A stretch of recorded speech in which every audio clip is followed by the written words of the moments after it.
Hello and welcome to another episode of What the Fuck Moments in Manga and Anime After Dark. Today we are going to be talking about Volume 3 of the Boys Love Manga of Yarichin B Club, so if that is not your flavor of spice, or if you are under 18, please scroll away. Because bestie, the train is already careening off the cliff, it's too late to jump out now. So at the end of Volume 2, all of the boys were camping in the woods. After Yarichin accidentally exposed himself for being a jerk in front of Tono, Mother Nature also decided to be a bitch and have the boys get swept up in a landslide. So now here in Volume 3, Tono and Yarichin find themselves alone. They find an abandoned building to go into to get out of the rain.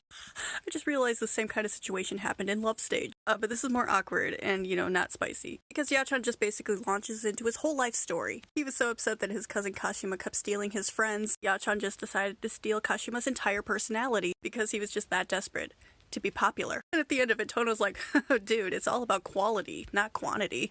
And Yarichin's just like, of course, Tono's a good guy. He's like, don't worry, I'm not going to treat you any different, even though I know you're a massive douche. Anyway, eventually they get back to the campsite, and Kashima here is absolutely beside himself because he was looking for Tono all this time. As he's patching Tono up, he proclaims that he loves him. And Tono, he's been going through a lot, so he's like, why? Bestie, the only thing that was holding me to this series was that little spark between Tono and Kashima. And now it's gone. Kashima kind of thinks about it for a while, because it's not just one thing. He likes a lot of things about Tono. And, if love was easy, it wouldn't be so goddamn hard. But it's clear that Tono's feelings are kind of up in the air. But Kashima's cousin, Yarichin, also can't stop thinking about Tono. So imagine Yarichin's worry when he finds Tono being hassled by another classmate. Of course, Yarichin may look like an angel, but he's definitely gonna knock that dick in the dirt. Of course, Tono is grateful, but he still doesn't know quite how he feels about either of these men. Honestly, he's crushing more on Yarichin than he is Kashima. But of course, Kashima and Yarichin are both absolutely obsessed with Tono. So, things could get messy, bestie. And oh yeah, I haven't mentioned it yet, but there's a little bit of a subplot going on. Near the end of Volume 1, the most sane in the memory member of the B Club, which is Yuri here,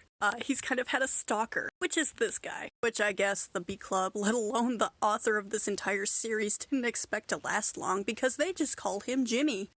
And it's a toss-up on who's more whacked out, Yuri or the guy who's obsessed with Yuri. At the end of the book, Yuri just decides to rock Jimmy's world. It's just Jimmy eat Yuri all night long. There is not enough eye bleach in the world, and honestly, I can't even imagine what it's like to be Yuri's neighbors.